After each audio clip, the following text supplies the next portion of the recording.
자, 녹화를 시작합니다. 녹화 한번 할게요. 현재 15명 많이 들어와 있네.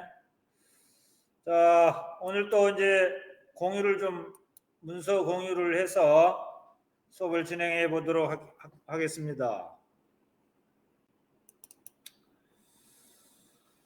자, 어제 우리가 이제 그 가모프의 빅뱅 우주론을 배웠고요. 또 이제 그 가모프의 빅뱅 우주론을 뒷받침해주는 증거 2가지를 배워봤습니다. 그래서 우주 배경 복사가 발견될 것이다. 실제로 발견되었고, 또 우주에 존재하는 수소와 헬륨의 질량비가 3대 1일 것이다.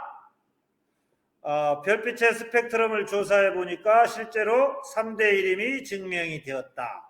뭐 이런 얘기겠죠.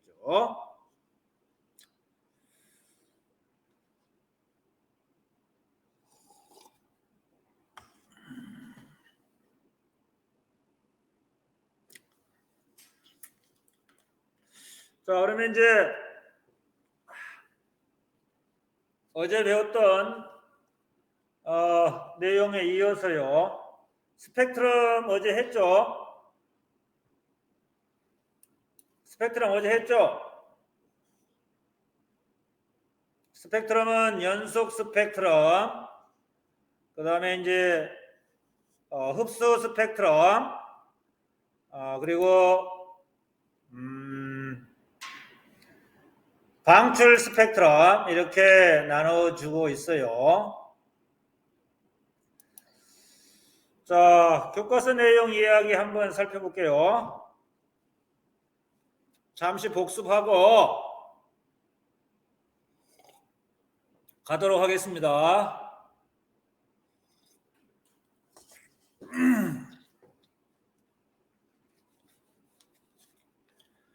자, 물질을 구성하는 가장 작은 입자로 빅뱅 이후 최초로 만들어진 입자는 무엇이냐?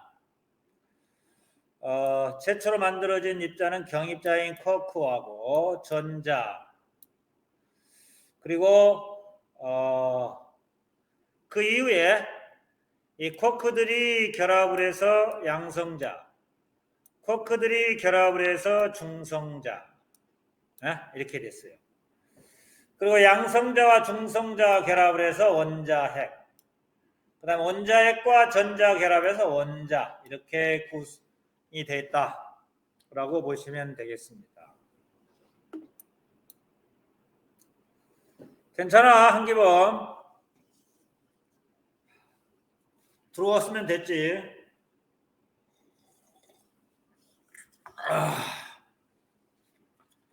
자, 빅뱅 우주론. 가모프가 빠졌네. 고온 고밀도의 점 우주, 점, 다트. 자, 쿼크와 전자인 이 경입자가 발견. 그리고 중성자, 양성자는 수소 원자핵이라고 했고, 3분 후 원자핵. 지금으로부터 약 138억 년, 어마어마한 숫자죠. 138억 년. 일생에 태어나서 선생님도 한 138억 정도 벌어보고 싶은데, 지금 호주머니 138원도 없네.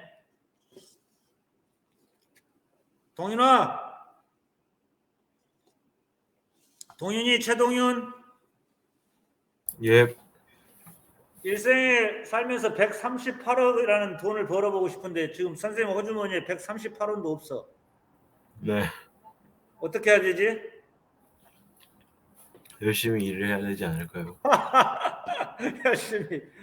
뭐 정답이네. 열심히 일을 해야지. 일해도 돈이 잘 안 벌리면 어떻게 해야 되나? 비트코인에 투자를 하는 게 어떨까요? 이야, 비트코인 자식. 야, 뭐 그것도 임마 좀 뭔가 좀 노하우 경험이 있어야 되지. 무조건 뛰어든다고 되냐? 안유찬이는 비트코인 잘해? 아니 저는 늦었죠. 어? 아이 장사 저 난리 났죠 지금. 그랬어? 네. 이야, 우리 안유찬이야 그러면 완전 부르주아네, 부르주아. 하여튼 비트코인 생각을 하고 있지만 지금 여유가 없습니다. 자, 어쨌든 그거 나중에 얘기하고요. 자, 빅뱅 후 38만 년 후에 온도 3000 켈빈 꼭 알아두시고, 이때 원자가 생성됐고, 원자가 생성되면서 투명한 우주가 됐고, 이때 방출된 빛을 우주 배경 복사라고 그랬고, 가모프는 현재는 3켈빈 정도의 우주 배경 복사가 발견될 것이다 라고 이제 예측을 했는데, 그 펜지어스하고 일슨이 오늘날 지상 전파 망원경을 가지고 우주 배경 복사를 발견을 했다. 그래서 가모프의 예측이 옳았다. 그래서 가모프의 빅뱅 우주론을 현재 우리가 받아들이면서 우주론을 논하고 있다. 이렇게 보시면 되겠습니다. 자, 빅뱅 우주론, 부피는 커지고 질량은 일정하고, 그래서 부피분의 질량, 밀도는 감소하고 팽창하면서 온도가 식어간다. 그래서 3켈빈 정도의 낮은 온도에서 우주 배경 복사가 발견되었다. 빅뱅 우주론을 뒷받침해주는 증거죠. 이 호일의 정상 우주론은 부피도 커지고 질량도 많아지고, 그래서 밀도는 일정하죠. 부피분의 질량. 온도도 일정하다. 그러나 이제 이 호일의 정상 우주론은 그 호일의 정상 우주론을 뒷받침해주는 어떤 증거가 발견되지 못했기 때문에 우리가 빅뱅 우주론을 채택해서 우주 탄생 이론을 공부하고 있습니다. 예?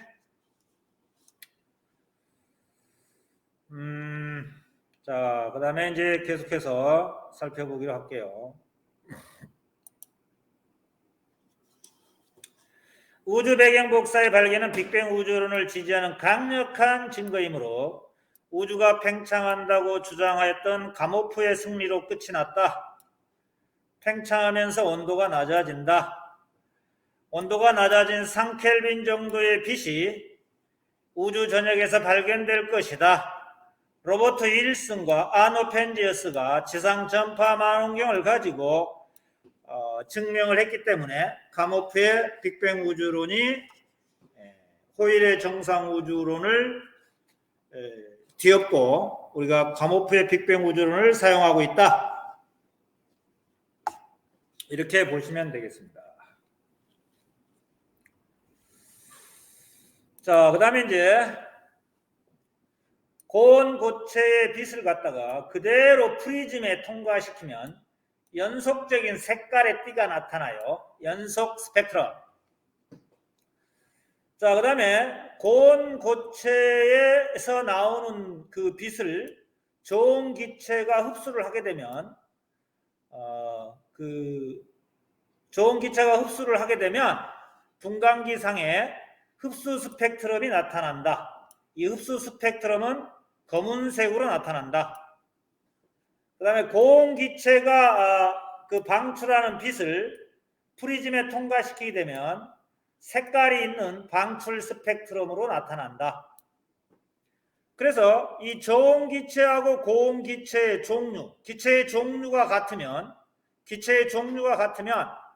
흡수 스펙트럼의 위치나 방출 스펙트럼의 위치는 일치한다. 이런 것을 알고 그래서 이제 여기 또 보시면요. 자, 이 태양 주변에 그 태양의 흡수 스펙트럼이 여기 나와 있네요. 그러면 태양 주변의 기체들이 태양빛을 흡수해서 검은색의 흡수 스펙트럼이 이제 나타나는 것을 이렇게 보여주고 있습니다. 태양 주변에 많은 기체들이 특정한 파장의 빛을 흡수해서 이 검은색의 그 흡수 스펙트럼이 나타나는 것을 보여주고 있어요. 또 미지의 별 주변에 어떤 기체들이 미지의 별이 방출하는 특정한 파장의 빛을 흡수해서 이렇게 흡수 스펙트럼이 나타나고 있는 모습을 보여주고 있습니다. 자, 그러면 여기는 이제 고온 수소 기체가 방출하는 방출 스펙트럼, 고온의 헬륨 기체가 방출하는 방출 스펙트럼, 고온의 나트륨 기체가 방출하는 방출 스펙트럼, 고온의 칼슘 기체가 방출하는 그 방출 스펙트럼이죠. 그죠? 그러면 우리가 이제 태양 주변에는 수소가 있다라는 것을 어떻게 알 수 있느냐? 그러면 수소의 방출 스펙트럼과 이렇게 쭉 연결을 해봐요. 쭉 연결을 해보면 이 태양의 어떤 흡수 스펙트럼의 이치하고 수소의 방출 스펙트럼 이치가 똑같습니다. 이렇게 이치가 같으면 태양 주변에는 수소 기체가 있구나. 마찬가지로 헬륨 기체의 방출 스펙트럼과 태양의 흡수 스펙트럼을 이렇게 쭉 일치를 시켜봐. 그러면 위치가 같아. 위치가 같으면 태양 주변에는 헬륨 기체가 들어있구나 라고 판단을 한다라고 한 것이죠. 예? 그래서 태양 주변에는 수소 기체가 있고 또 태양 주변에는 헬륨 기체가 있고 태양 주변에는 나트륨 기체가 있어요. 그러나 태양 주변에는 칼슘 기체는 없다. 미지의 별 주변에 수소 기체가 있고 미지의 별 주변에 칼슘 기체가 있지만 미지의 별 주변에는 헬륨이라든가 나트륨 기체는 없다 라고 판단하시면 되겠습니다. 자, 이렇게 해서 우리가 이제 스펙트럼을 보면 그 별 주위에 어떤 기체들이 존재하는가를 알아낼 수가 있습니다. 예? 꼭 기억을 해 주시면 좋겠습니다. Very good. 안유찬, 네. 요게 뭐냐 요거? 베리굿이요. 아시까 요거 뭐냐고? 참 잘했어요. 엄지 이거. 그렇지. 엄지척. 샤시 엄지척. 자, 고온 고체의 빛을 분광기로 직접 분광기를 갖다 대면 연속 스펙트럼이 나타나고요. 고온 고체가 그 방출하는 빛을 저온 기체가 흡수를 하게 되면 흡수 스펙트럼이 나타나고요. 고온 기체가 방출하는 빛을 직접 분광기에 갖다 대면 방출 스펙트럼이 나타난다. 이때 저온 기체, 고온 기체, 기체의 종류가 같으면 흡수 스펙트럼의 선의 이치하고 방출 스펙트럼의 선의 이치가 똑같다라고 하는 걸 알아주시면 되겠습니다. 예? 그래서 암흑성운 주변, 암흑성운도 온도가 높은 그러한 별이죠. 이 차가운 기체들이 암흑성운 주변에 존재하겠죠. 주변에 존재해서 흡수 스펙트럼이 관찰이 되는데 이 차가운 기체들은 암흑성운이 나타내는 빛을 흡수를 해서 검은색의 선을 나타낸다고 보시면 되겠습니다. 그래서 암흑성운 주변에 대기 성분을 파악할 수 있다라고 하는 것이 스펙트럼을 관찰을 해서 우리가 알아낸 우주의 원소 분포다 이렇게 알아주시면 되겠습니다.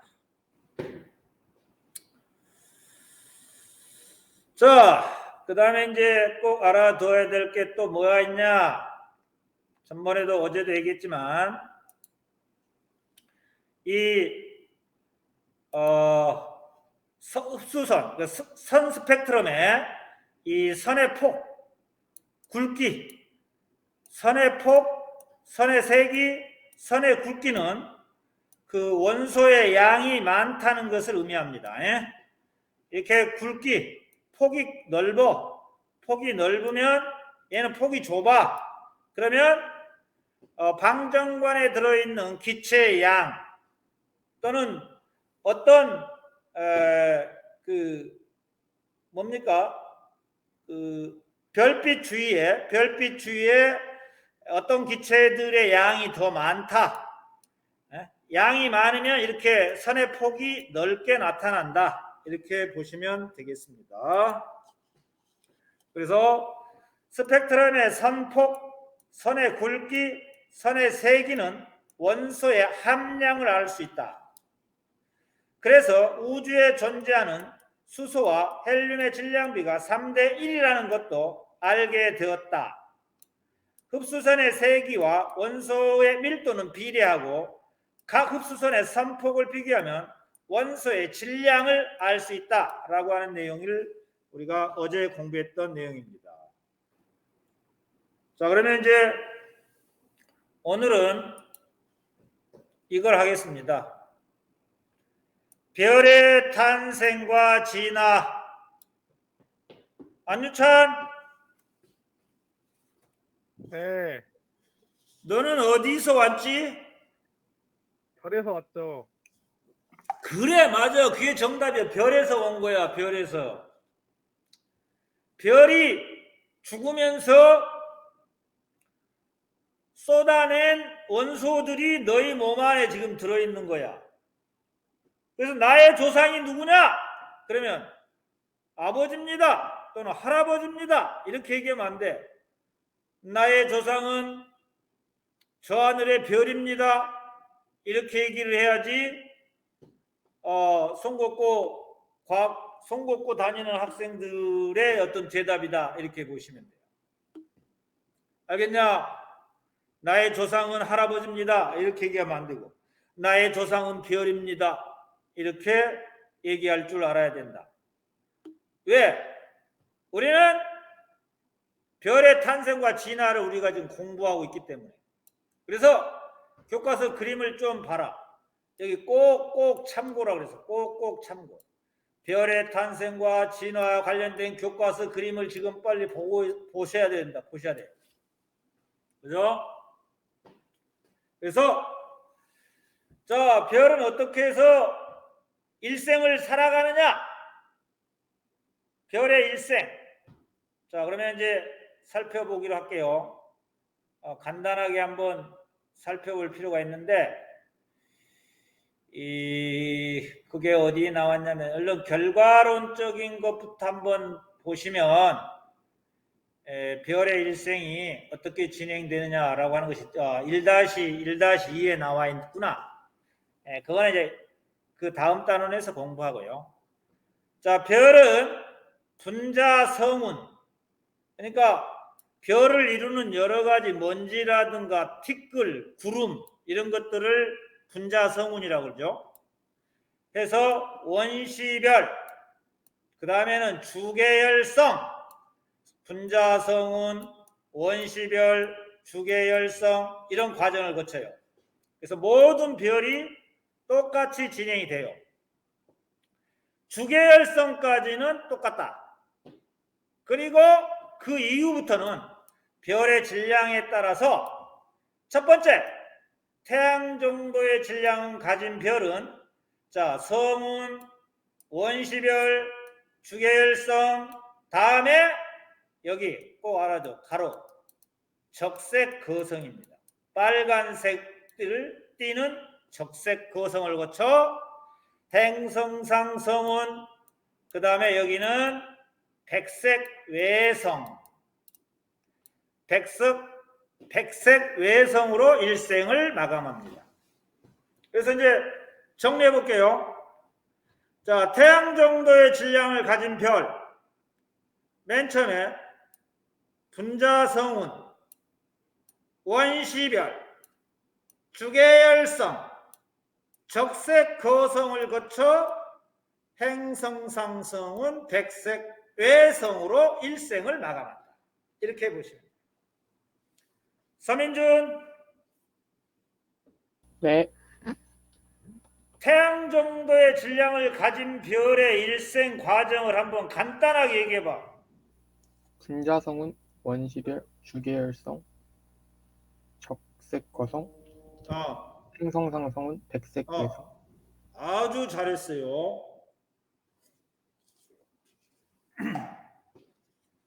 자, 그 다음에 이제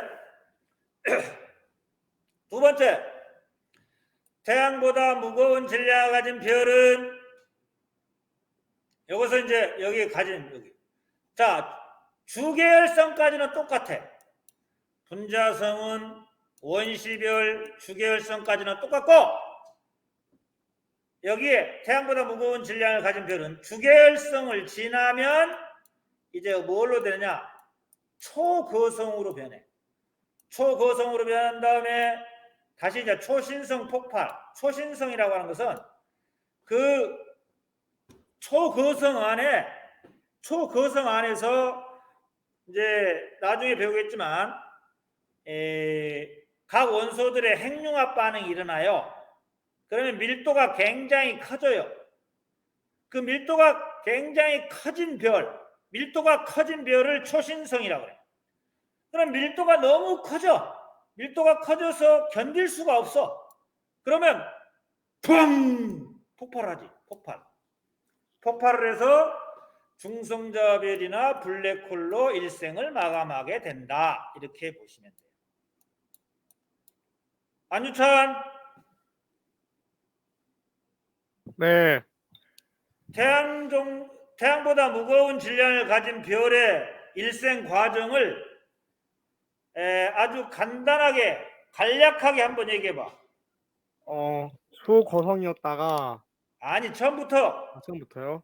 응. 분자성운에서 시작해서 응. 원시별, 주계열성까지 진행이 되는데 태양보다 무거워가지고 초거성, 초신성이 되는데 너무 밀도가 높아서 폭발해서 중성자별이나 블랙홀로 마감해요. 아, 그렇습니다. 그래서 이제 이러한 내용들이 안유찬 아주 잘했는데 이렇게 이제 요 내용을 갖다가 이제 우리가 이제 한글로만 알지 말고 교과서 그림이 있어요. 요 교과서 그림을 꼭 참고를 해서 그려야 된다는 거야. 그려봐야 돼. 어제도 얘기했지만 그리는 자는 위너, 그리지 않으면 루저 이렇게 된다 이 말이야. 자, 그다음에 우리가 이제 별의 에너지가 커지는, 그래서 온도가 올라가는 그런 경우가 두 가지가 있어. 두 가지. 별의 온도가 높아지는 경우는 두 가지가 있다. 첫 번째 하나, 이 별을 구성하는 먼지라든가 티끌, 요 성운이 중심에서 끌어당기는 인력을 중력이라고 그러는데, 중심에서 끌어당기게 되면 수축하게 되죠. 수축하면서 에너지가 발생하죠. 에너지가 발생하면 중심부의 온도가 올라갈 수밖에 없어요. 그래서 이때 중심부의 온도가 올라가면서 빛이 나기 시작하죠. 이 빛이 나기 시작하는 그러한 별을 이제 원시별이다 이렇게 얘기해요. 원시별. 빛이 나니까. 그래서 이제 중심부의 온도가 올라가서 중력 수축, 중심에서 끌어당기는 인력에 의해서 수축하게 되면 중심부의 온도가 올라가면서 빛이 나기 시작하는 그러한 별을 원시별이다. 그래서 원시별의 에너지 원은 중력 수축이다. 중력 수축 꼭 알아둬. 이 분자 성운들을 중심에서만 끌어당겨. 그러면 수축해. 그러면 수축하면서 온도가 올라가면서 빛이 나는 것을 원시별. 그래서 이 빛이 나는 이유가 두 가지가 있는데, 하나는 중력 수축에 의해 빛이 나는 현상. 빛이 난다. 중력 수축을 하면 이 온도가 올라가서 빛이 나는구나 라고 하는 게 첫 번째고요. 두 번째, 또 어쩔 때 빛이 나냐, 온도가 올라가서 어쩔 때 빛이 나냐, 이럴 때 나요. 이럴 때, 이제 먼저 이럴 때. 자, 중심부는 수소 원자라는 게 있어요. 핵융합 반응이라는 그 과정을 거치면, 핵융합 반응 뒤에 나오겠지만 핵과 핵이 융합을 해. 핵과 핵이 융합을 해서 더 큰 핵이 돼. 핵과 핵이 반응을 하면 더 큰 핵이 되면서 에너지가 발생하고, 에너지가 발생하면서 빛이 나기 시작해. 그래서 두 번째, 빛이 나는 두 번째 이유는 중심부에서 핵융합 반응이 일어날 때 빛이 난다. 이렇게 보시면 돼요. 중심부, 별의 중심부에서 핵융합 반응이 일어날 때 빛이 나고, 또 빛이 나는 이유는 중력 수축에 의해서, 분자 성운들의 중력 수축에 의해서 빛이 난다. 이렇게 보시면 되겠습니다. 안유찬, 유찬이만 네. 아주 집중적으로 공격하는 것 같은데. 저 안유찬, 말고 다른 애 시켜봐요 이번에. 아니 근데 여기 그 얼굴이 안 보여. 지금 선생님 아, 화면에 얼굴이 안 보여 지금. 네. 유찬이하고 서민준이밖에 안 보여. 정민우는 카메라 꺼버렸고. 정민우 이 새끼 자냐? 민우야, 헐. 민우 이 새끼 자는 모양이네. 야, 저 앉아요. 정민우 안 잔대. 자, 정민우, 야 마이크 켜서 한번 대답을 해. 민우야, 대답을 해봐. 마이크 켜봐. 안 되겠다. 자, 유찬이한테 다시 불러보자. 유찬아, 네. 별이 빛이 나는 이유 두 가지를 얘기해봐. 중력 수축이랑 음. 핵융합 반응. 야, 잘했습니다. 아주 선생님 수업을 너무나 열심히 잘 듣고 이해력이 빠른 학생이 안유찬이네. 너 중학교 어디 나왔니? 저 동원중학교요. 아, 옆에 성곡 옆에 동원 네. 참치중학교 나왔구나. 네. 아, 그렇군. 동원 여중도 있냐? 아니야 여기 남자공학이에요. 없어? 네. 남녀공학. 오케이. 자, 우리 유찬이가 잘 얘기했어요. 별이 빛이 나는 이유 두 가지, 중력 수축 핵융합 반응이라고 했어요. 자, 그다음에 이제 원시별이 계속 수축을 해서 중심부의 온도가, 자, 요 숫자 외워도 1000만 켈빈. 1000만 켈빈은 약 1000도씨 정도 된다. 이렇게 보시면 돼요. 1000만 켈빈 정도가 되면 중심부에서는, 여기 가로, 중심부에서는 수소 핵융합 반응에 의해 수소와 수소가 결합을 하면 좀 더 큰 핵이 되겠죠. 그러면 수소와 결합해서 좀 더 큰 핵이 되니까 헬륨 원자 핵, 헬륨으로 변합니다. 헬륨으로 바뀌면서 이때 발생하는 많은 에너지에 의해서 빛이 나게 되면서 이때 많은 빛이 나게 되는데, 이 상태가 이제 주계열성이라고 얘기를 하죠. 주계열성. 자, 맨 밑에 요 수소 핵융합 반응을 봐라. 4배의 수소가 있어요. 그 다음 1개 헬륨으로 변합니다. 그래서 막대한 에너지가 발생을 하죠. 자, 그래서 좀 더 이해하기 쉽게 선생님이 이걸 한번 가져와 봤어요. 뭐냐면, 어디 갔다냐? 77번까지가 있었는데. Just a moment. 이건 아니고, 이것도 아니고, 이것도 아니고, 이것도 아니고, 이것도 아니네. 내가 가져온 게 있었는데 어디가 여기 있다. 얘들아 여기 봐라. 얘들아 자, 요 하나 둘 셋 넷 네 개의 수소 원자가 있어요. 1개의 헬륨으로 변합니다. 그러면 요 네 개의 수소의 질량은 6.7456 10의 - 24g이죠. 한 개의 헬륨 원자 핵의 질량은 6.694 곱하기 10의 - 24승g입니다. 요 네 개의 수소 원자의 질량이 더 크죠? 그러면 질량의 차이, 질량 차이가 요만큼 일어나요. 그럼 요 질량 차이에 해당하는 에너지는 E는 mc 스퀘어라고 하는 공식이 있어요. 질량 차이에다가 빛의 속도의 제곱을 곱하면 그 에너지 값을 알아낼 수 있어요. 수소 핵융합 반응에 의한 질량 차이에 따라서 그 방출되는 에너지 값은 델타 M 곱하기 C의 제곱이야. mc 스퀘어. 이 델타 M은 질량 차이야.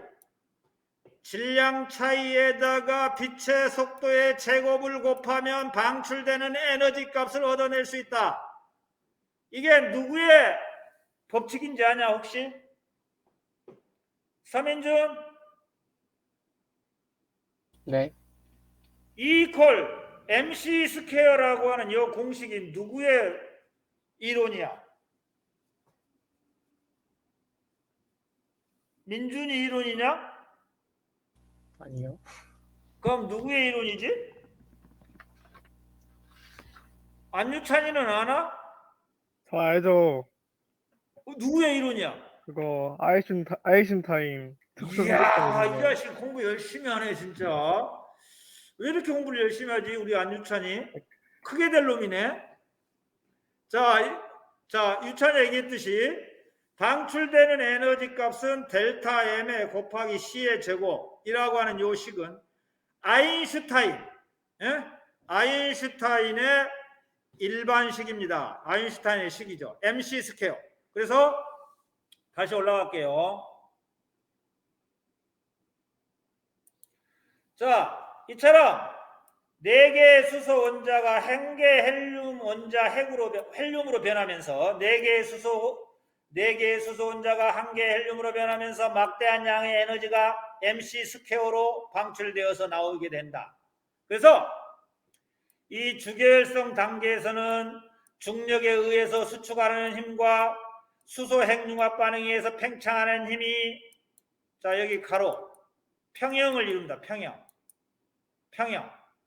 평형을 이루어 별의 크기가 변하지 않고 일정한 상태를 유지하게 되는데 이와 같이 일정한 상태를 유지하고 있는 별 이걸 주계열성이다 이렇게 보시면 돼요.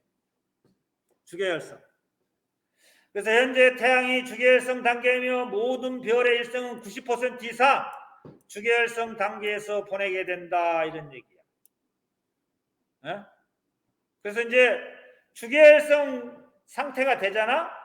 주계열 상태가 딱 되면 이제 중심부의 수소는 모두 헬륨으로 바뀌어요. 중심부의 수소가. 근데 밖에는 물론 바깥층에는 있겠죠. 수소가.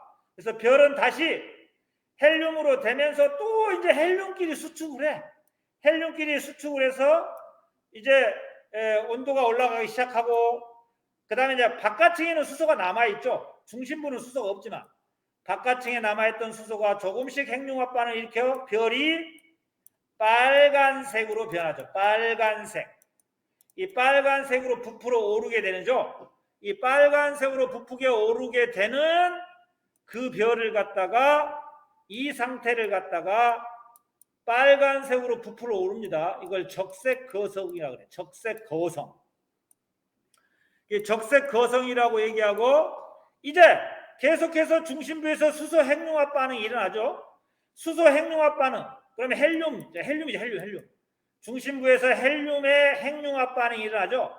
헬륨과 헬륨이 계속해서 결합을 하면 헬륨보다 더 큰 원자가 만들어지죠. 헬륨보다 더 큰 원자 탄소까지 만들어냅니다. 탄소. 그래서 중심부의 온도가 이제 1억 켈빈이죠. 1억 켈빈 정도가 되면 헬륨의 핵융합 반응이 시작되어 탄소를 만들게 돼요. 탄소까지 만들어냅니다. 그죠? 그 중심부의 헬륨이 모두 탄소로 바뀌면 태양 정도의 질량을 가진 별은 핵융합 반응을 통해서 더 이상 무거운 원소를 만들어내지 못합니다. 그래서 바깥쪽에 있던 물질이 이제 외부로 방출이 되고, 그 다음에 행성상 성운, 다시 이제 먼지 티끌로 이제 다시 이제 그 일생을 마감하는 거죠. 행성상 성운을 형성하고, 이 행성상 성운은 또 다른 별의 재료가 되겠죠. 그래서 그리고 나서 이제 중심부, 이 탄소죠. 탄소는 백색 외성이라고 하는 아주 작은, 아주 작고 단단한 그러한 그 별이 된다. 왜소한 별이 된다. 그래서 일생을 마감한다. 이렇게 보시면 되겠습니다. 예? 자, 그래서 지금까지는 우리가 이제 그 태양과 비슷한 별의 일생을 공부를 했어요. 그래서 두 가지 알아둘 거, 중심부 온도가 1000만 켈빈 됐을 때 수소가 핵융합 반응으로 해서 헬륨으로 바뀌게 되고, 그 다음에 중심부의 온도가 1억 켈빈 되면 헬륨이 이제 핵융합 반응해서 탄소를 만들어내고, 그리고 얘네들이 이제 더 이상 이제 탄소까지만 만들어내죠. 탄소를 만들게 되면서 무거운 원소를 만들어내지 못하기 때문에 이제 별에 이제 죽으면서 바깥쪽에 있던 물질이 외부로 방출이 되겠죠. 뭐 수소, 헬륨, 리튬, 수헬립의 붕탄, 붕소까지 외부로 방출되면서 이제 그런 것들이 새로운 별의 재료가 되고, 그 중심부의 탄소는 백색 외성에 대해서 일생을 마감한다. 이렇게 보시면 되겠습니다. 자, 이것이 이제 태양과 비슷한 별의 일생이다. 태양과 비슷한 별의 일생이야. 그래서 이제 질량이 태양보다 이제 10배 이상인 별의 일생은 다음 시간에 할게요. 그래서 오늘은 여기까지만 하고, 다음 시간에 태양보다 질량이 10배 이상인 큰 별은 어떤 일생을 살아가는가에 대해서 니네들이 좀 공부를 해와야 돼. 교과서 그림을 잘 보시고, 선생님, 예? 저 밥 배달와 갖고 밥 좀 받아올게요. 뭔 밥 배달이 이 새끼야. 아, 배달 좀 받을게요. 밥 알았어. 받아올게요. 그래서 여기까지 하겠습니다. 그래서 안유찬, 네. 태양과 질량이 비슷한 별의 일생을 갖다가 간단하게 한번 얘기해봐. 같은 일생이요. 잠깐만요. 뭐였지? 처음부터 아니면 원시별부터예요? 아니 분자, 둘 다요? 분자성운, 분자성운. 그 다음에 분자성운에서 그 뭐였지? 원시별, 원시별이 그 계속 가스 같은 걸 끌어당겨가지고 뜨거워져요. 1000만 켈빈까지. 그러다가 이제 핵융합하면서 이제 시작되는 거죠. 아직 잘 지금 이해가 안 되는 부분이 좀 있는 것 같아요. 그거는 이제 네가 여기 지금 파일을 올려놓을 테니까 네. 파일을 보고 공부를 하시고, 그리고 뭡니까? 이거 유튜브에 올려놓을 테니까 그 태양과 질량이 비슷한 별의 일생까지 유튜브에 올려놓을 테니까 유튜브 잘 보시고 복습을 했으면 좋겠습니다. 알겠지? 네. 다음 시간에 뭐 한다고? 태양보다 질량이 큰 별의 일생이요. 몇 배 큰? 10배. 그렇습니다. 10배 큰 그 별의 일생에 대해서 다음 시간에 공부하기로 하겠습니다. 자, 그러면 오늘 좀 빨리 끝낼게요. 자, 바이. 바이, 근데 바이가 안 터지지? 바이.